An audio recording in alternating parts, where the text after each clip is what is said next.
நீங்கள் என்ன பண்ணுறீங்கன்னு தெரியாமல் நீங்கள் பண்ணுறதுனால தான் உங்களுக்கு டைமும் வேஸ்ட் ஆகுது. நீங்கள் பண்ணுற அவ்வளோ ஹார்ட் ஒர்க், அவ்வளோ எஃபெக்ட் பண்ண ஒரு வீடியோ பண்ணியிருப்பீங்க, அதுவும் வேஸ்ட் ஆகிருக்கும். நிறைய பேர் சின்சியராக ஒர்க் பண்ணியும் ப்ராஜெக்ட் லேட்டாக போகுது. ஏன்?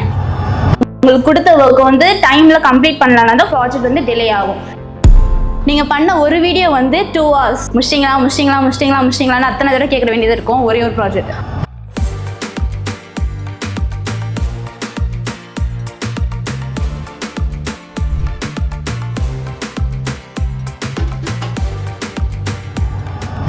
So hi, I Muskan, associate lead from Flowforce. நிறைய பேர் சின்சியராக ஒர்க் பண்ணியும் ப்ராஜெக்ட் லேட்டாக போகுது. ஏன்? Delay doesn't always means lack of effect. நீங்கள் எஃபெக்ட் போடாதனால தான் டிலே நடக்குதுன்னா கண்டிப்பாக இல்லை. சரி, அப்போ ரியல் இஷ்யூ என்னவா இருக்கும்? அதை பற்றி தான் இந்த செமினாரில் நான் உங்களுக்கு எக்ஸ்பிளைன் பண்ண போகிறேன். Why delay happens and how to reduce them. First, process என்ன, எப்படி பண்ண போகிறோன்ட்டு. நெக்ஸ்ட்டு பிளானிங், அது எப்படி பண்ணணும், எப்படி ஆர்கனைஸ் பண்ணணும் அப்படின்னு. Next coordination. So process, planning and coordination, இந்த மூணுமே இருந்தால் தான் ஒரு ப்ராஜெக்ட் கரெக்டாக போய் டெலிவர் ஆகும். What and when is project delay? எப்போ அது நடக்கும் அப்படின்னு நினைக்கிறீங்க? ஒரு ப்ராஜெக்ட் டிலே ஆகுதுன்னா ஏன், எதுக்கு, எப்போ?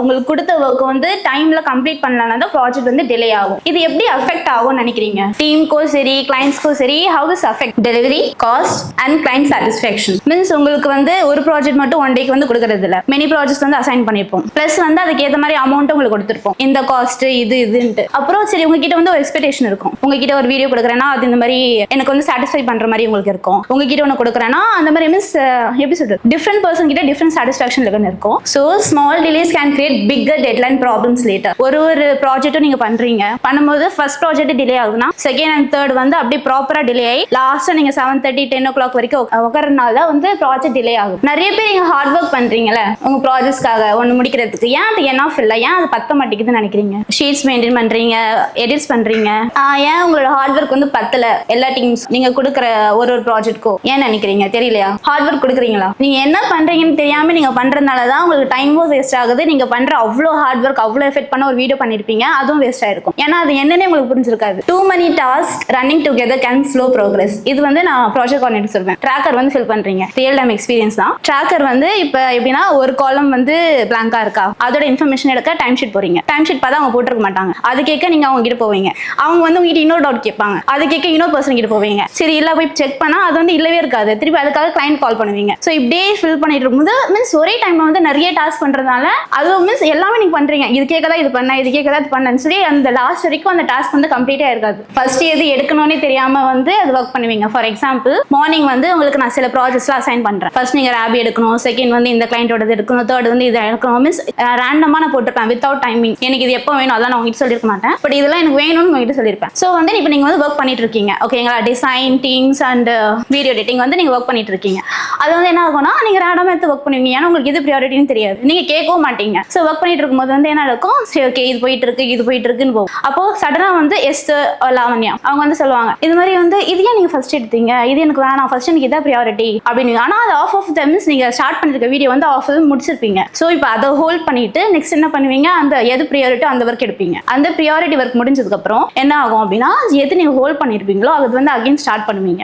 ஸ்டார்ட் பண்ணும்போது நீங்க அது கண்டினியூஷனோட எடுப்பீங்களா? எடுக்க மாட்டீங்க. ஏன்னா நீங்க ப்ரீவியஸா என்ன பண்ணீங்களோ மறந்துருப்பீங்க. ஸ்டார்டிங்ல திருப்பி இது நெக்ஸ்ட் இந்த வீடியோஸ் கலர் கரெக்ஷன்ஸ் 1 by 1 எடுத்து பார்க்கும்போது அதுக்கும் உங்களுக்கு டைம் வேஸ்ட் ஆகும். ஸ்டார்டிங்ல திருப்பி அந்த வீடியோ பண்ணுவீங்க. ஸோ அது ரீவொர்க் உங்களுக்கு கிரியேட் ஆகும். இது யார்கிட்ட கேட்கறது, இதோட லீடு யாரு, இந்த ப்ராஜெக்ட் இவங்க கேட்டாதான் கரெக்டா இருக்குமா? சரி, திருப்பி சப்போஸ் இன்னைக்கு ஒருத்தவங்க லீவ்னா நெக்ஸ்ட் லாவண்யா எஸ்ஓட ப்ராஜெக்ட் அவங்க ஹேண்டில் பண்றாங்கன்னா அந்த ப்ராஜெக்டோட ஓனர்ஷிப் அவங்களுக்கு கிடையாது. பட் நீங்க அது கேட்டீங்கன்னா உங்களுக்கு சம் ஆஃப் தம் லைட்டா கொஞ்சம் தெரிஞ்சிருக்கும். ஸோ நெக்ஸ்ட் டே இப்போ இவங்க வந்துட்டாங்கன்னா அகைன் நீங்க இவங்க கிட்ட மீன்ஸ் எஸ்ஆர் வந்துட்டாங்களா அவங்களோட ப்ராஜெக்ட்ல அவங்க கிட்ட கேட்காம லாவண்யா கிட்ட கேட்பீங்க. ஸோ அது அவங்களுக்கும் கன்ஃபியூஷனா இருக்கும். இல்ல நேற்று தானே பார்த்தேன், நெக்ஸ்ட் என்கிட்ட இப்படி கேட்டுட்டு இருக்காங்க, எனக்கே அது புரியல. அந்த மாதிரி மீன்ஸ் 1 டேக்காக தான் அந்த ஓனர்ஷிப் எடுத்திருப்பாங்க. அது unclear ownership, cost missed follow up. Okay, what are the main class or reasons for delay? சொல்லுங்க, இவ்வளோ டிலே நடக்குதுல்ல, ஏன் ரீசன், ஏன் டிலே நடக்குதுன்னு நினைக்கிறேன்? என்ன மாதிரி டிலேஸ்? கரண்ட் போயிடுச்சு, நெட்வொர்க் ஒர்க் ஆகல, ப்ரீமியர் ஒர்க் ஆகல, சிஸ்டம் ஹேங் ஆயிடுச்சு, இந்த மாதிரி. சரி, first thing poor planning. Okay உங்களுக்கு வந்து ஒரு பிளான் நாங்கள் கொடுக்குறோம். நீங்கள் அது சாட்டிஸ்ஃபை ஆனால் தானே நீங்கள் நெக்ஸ்ட் அந்த வீடியோ எது ப்ரொசீட் பண்ணுறீங்க. ஃபர்ஸ்ட் அது உங்களுக்கு டவுட் இருந்துச்சுன்னா நீங்கள் அதை வச்சு ப்ரொசீட் பண்ணிருப்பீங்கல்ல. ஸோ ஓகே ஃபர்ஸ்ட் வந்து per planning, unclear task ownership, as I said. unclear task ownershipனா நாட் ஒன்லி மீன்ஸ் நம்ம கம்பெனி மட்டும் இல்லை, நிறைய கம்பெனியில் வந்து என்ன இருக்கும்னா இந்த ப்ராஜெக்ட் வந்து இந்த பர்டிகுலர் பர்சன் கிட்ட வந்து நம்ம கேட்கணும், பர்டிகுலர் பர்சன் கிட்ட வந்து கேட்கணும்னே அவங்களுக்கு தெரியாது. அந்த ஓனர்ஷிப் யார் எடுத்திருக்காங்களே அவங்களுக்கு தெரியாது. Slow approvals and feedback, miscommunication between team member, scope changes during the project, resource of shortage or dependency on others. இது 6 பாயிண்ட்ஸ் உங்களுக்கு புரியுதா என்ன வந்து கன்வே ஆகுது அப்படின்ட்டு. Real work examples. So work எப்படி நடக்கும், என்ன ப்ராசஸில் போயிட்டு இருக்கோம், அது எப்படி வந்து ஸ்டக் ஆகுது அப்படின்னு பார்ப்போம். 1 by 1 வந்து இப்போ எப்படின்னா இங்கே ஒரு 5 எடிட்டர்ஸ் இருக்கீங்க, அங்கே ஒரு 5 டிசைனர்ஸ் இருக்கீங்க, எல்லாரும் அந்த டைம் தான் ஒர்க் ஸ்டார்ட் பண்ணுறீங்க சரிங்களா. ஸோ வந்து ஓகே நீங்கள் உங்களோட ஒர்க் வந்து கரெக்ட் டைம் முடிச்சிட்டீங்க. 10 to 10:30, 10:30 to 40 ஓகே முடிச்சிட்டீங்க, கரெக்ட் டைம் முடிச்சிட்டீங்க, எல்லாமே கரெக்டாக ப்ராப்பராக இருக்குது. நீங்களும் ஃபீட்பேக் வந்து கொடுத்துட்டீங்க யார்கிட்ட, ராம் கிட்ட இல்லை கோஆர்டினேட்டர்ஸ் கிட்ட கொடுத்துட்டீங்க, அவங்களும் வந்து அனுப்பி ராம் கிட்ட வந்து கொடுத்துறாங்க. 10, 5 + 5 10. அது எல்லாமே அதே ஒரு டைம்ல வந்து முடிச்சிட முடியுமா ராம்னால? முடியாது. நீங்க பண்ண ஒரு வீடியோ வந்து 2 hours, உங்களுக்கு எடிட் பண்ண 2 hours ஆகும்னா அதே மாதிரி அவருக்கு பார்க்கறதுக்கு 2 hours ஆகும். ப்ளஸ் அதில் வந்து அனலைஸ் பண்ணணும், என்னென்ன ஸ்பெல்லிங் வந்து எரர் இல்லை என்னெல்லாம் வந்து அவங்க மிஸ்டேக் பண்ணியிருக்காங்க அது வந்து அவங்க நோட் பண்ணணும். நீங்க ஓகே எடிட் முடிச்சிட்டீங்க ஃபைன் அதோட முடிஞ்சிடும், பட் அவர் வந்து அனலைஸ் பண்ணணும். இதை வந்து இப்போ இன்னும் எப்படி பெட்டரா வந்து நம்ம டெவலப் பண்ணலாம்னு அவங்க யோசிக்கணும். ஸோ அது அதனால தான் மீன்ஸ் ஒரே டைம்ல வந்து நிறைய QCs ஒரு ப்ராஜெக்ட்ஸ் வந்து வரதுனால தான் எல்லாமே ஸ்டக் ஆயிடுது ஒரு இடத்துல. கிளைண்ட் ஒரு டைம் கொடுத்துருப்பாங்க, அதால வந்து நம்மளால டெலிவர் பண்ணிருக்க முடியாது. இது எப்படி இம்பாக்ட் ஆகுது, இம்பாக்ட் ஆஃப் டிலேஸ் எப்படி நடக்குதுன்னு நினைக்கிறேன். மீன்ஸ் இது எப்படி அஃபெக்ட் ஆகுது எல்லாருக்கும். Okay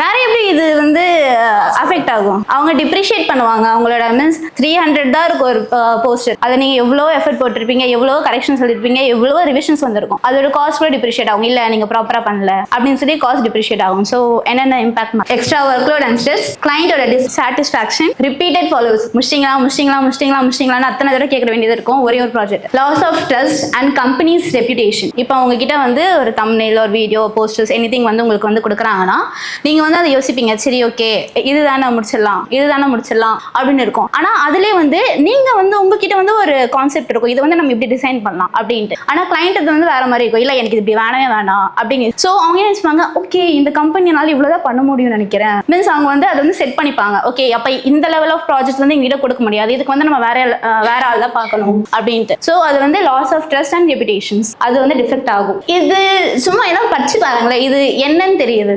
means project 1, project chicken, த ரப்சர்ட் பேக், த கொலாப்ஸ், இது என்னவா புரியுது. அன்ரியலிஸ்டிக் டார்கெட்ஸ் வந்து இந்த டீம் ஆர் பேண்ட் 5 பேர் பண்ண வேண்டிய 10 பேர் பண்ண வேண்டிய வேலையை 5 பேர் பண்ணுது, அதோட குவாலிட்டி காம்ப்ரமைஸ் ஆகும் அந்த மாதிரியா.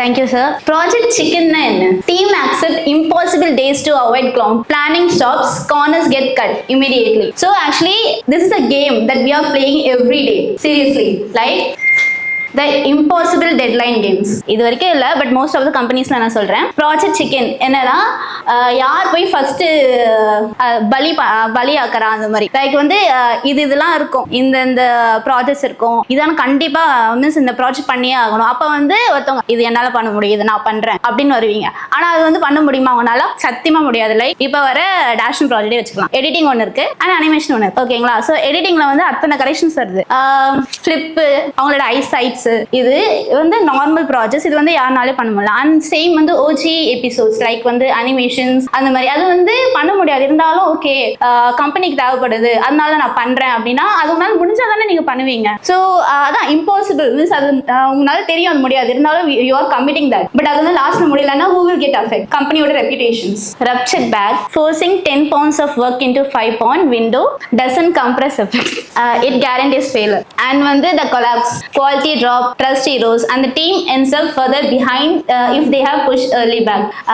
உங்களுக்கு தெரியும் இது என்னால் பண்ண முடியாது, லாஸ்ட்டாக வந்து அந்த வீடியோ வந்து நீங்கள் கம்ப்ளீட் பண்ணி முடிச்சு அப்புறம் வந்து கிளைண்ட் சைட்லேருந்து ஒரு நெகட்டிவ் கமெண்ட்ஸ் வருது. ஓ ஆமாம் இது ஈஸி தானே, இதை நான் அப்பே பண்ணியிருக்கலாமே, உங்களுக்கு வந்து இருக்கும் இது இவ்வளோ தானே, இதை நம்ம அப்பே பண்ணியிருக்கலாமே அப்படின்னு வந்து நீங்கள் யோசிப்பீங்க. ஸோ இதை எப்படி வந்து ஸ்டாப் பண்ணலாம்? ஆக்சுவலி இதோட ஹவு டு ப்ரிவென்ட் டிலேஸ் வந்து எல்லாருக்கும் தெரியும், யாரும் அது ப்ராப்பராக யூஸ் பண்ணுறது இல்லை. Like set clear goals and deadlines, assign ownership for every task, track progress regularly, communicate changes quickly. ஒரு client வந்து ஒரு correction சொல்றாங்கன்னா immediate-ஆ வந்து அது action எடுக்கணும். break large tasks into a smaller parts. பெரிய பெரிய ஒர்க்கா ஃபர்ஸ்ட் வந்து இப்போ நம்ம எப்படி பண்ணிட்டு இருந்தோம்னா ரஃப் கட் வந்து ஒரு பர்சன் பண்ணுவாங்க அண்ட் எடிட் வந்து இன்னொரு பர்சன் பண்ணுவாங்க அப்படின்னு பண்ணிட்டு இருந்தோம். ஸோ அந்த மாதிரி தான் break large tasks into a smaller part. இது வந்து இப்போ ஒரு எக்ஸாம்பிள் கொடுக்கணும்னா ராம் வந்து அவர் சீனியர் எடிட்டர் ஓகேங்களா. ஸோ வந்து நம்ம என்ன பண்ணுவோம் ரஃப் கட் மட்டும் எல்லாமே பண்ணி கொடுத்துட்டு ஏன்னா ராமுக்கு வந்து நிறைய டாஸ்க் இருக்கும். ஸோ ரஃப் கட் மட்டும் பண்ணி கொடுத்துட்டு ராம் அந்த ரஃப் கட்ஸ்லாம் முடிஞ்சிச்சு நீங்கள் வந்து வீடியோவில் வந்து பி ரோல் மட்டும் ஆட் பண்ணி கொடுத்துருங்க அவள் தான் வீடியோ முடிஞ்சிடும். டெக்ஸ்ட் டிரான்ஸ்லேஷன் எது இருக்குமோ அது வந்து அவர் ஆட் பண்ணிப்பாரு. ஸோ அதில் வந்து அவங்களுக்கு ரஃப் கட் பண்ணுற அந்த டைம் வந்து சேவ் ஆகும். Follow up on approvals and dependencies. So silver bullet fallacy இது யாராவது கேள்விப்பட்டிருக்கீங்களா? இது எல்லா கார்பரேட்லையும் யூஸ் பண்ணுவாங்க, நம்ம கூட யூஸ் பண்ணியிருக்கோம். நம்ம கிளிக்கப் ஒன்று ஸ்டார்ட் பண்ணோம்ல அது எப்படி இருந்துச்சு, எல்லாருக்கும் எவ்வளோ யூஸ்ஃபுல்லாக இருந்துச்சு? கிளிக்கப் ஈஸியாக இருந்துச்சா? உங்களால ரிப்போர்ட்ஸ் எடுக்க முடிஞ்சதா கிளிக்கப்ல?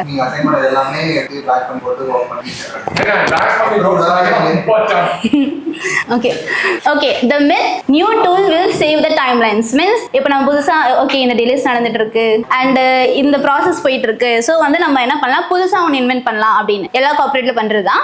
when project fall behind team reaches for new software framework or automation hoping technology will close the gap. croc use பண்றோம் ஏன்னா அது வந்து நமக்கு ஒரு ரெக்கார்ட் கிரியேட் பண்ணும் 2 hours அதுல வந்து நம்ம அப்லோட் பண்றோம். அந்த கேப்ல வந்து ராம் இங்க வந்து பார்த்துட்டே போயிடுவார். அதுல எப்படின்னா 30% வந்து உங்களுக்கு பிளானிங் அண்ட் ரெக்வயர்மெண்ட்ஸ் இருக்கும். நெக்ஸ்ட் வந்து 25% வந்து கம்யூனிகேஷன் அண்ட் கோஆர்டினேஷன், 20% வந்து டெஸ்டிங் அண்ட் Q&A, 50% வந்து actual coding of execution and 10% வந்து டெப்ளாய்மெண்ட் அண்ட் ஹேண்ட் ஆஃப். லாஸ்டா முடிச்சிடுறேன். என்ன அப்படின்னா the path forward outcome over effect. உங்களுக்கு ஒரு ஒர்க் வந்து கொடுக்குறாங்கன்னா அது வந்து நீங்க கரெக்டா ப்ராப்பரா டெலிவர் பண்ணுங்க. நான் பண்ணிட்டு இருக்கேன் அந்த ஜோன்ல இருக்கக்கூடாது. நெக்ஸ்ட் ஸ்டாப் ரிவைண்டிங் த கிரிண்ட். ஒரு ப்ராஜெக்ட் வந்து உங்களுக்கு மார்னிங் கொடுத்துருப்பாங்க, என்ன அதுல இஷ்யூ இருக்கும் அது வந்து மார்னிங்கே ஃபைண்ட் அவுட் பண்ணிருக்க மாட்டீங்க. மார்னிங் கொடுத்த ப்ராஜெக்டை லேட் நைட் வரைக்கும் நீங்க மட்டும் ஒரே ஒரு ஆளா உட்காந்து முடிச்சுட்டு போறீங்க. ஏன்னா அது வந்து உங்களுக்கு என்னென்ன புரிஞ்சிருக்காது. But you still working on that. ஏன்னா உங்க கிளியர் டைரக்ஷன்ஸே அதுல இருக்காது.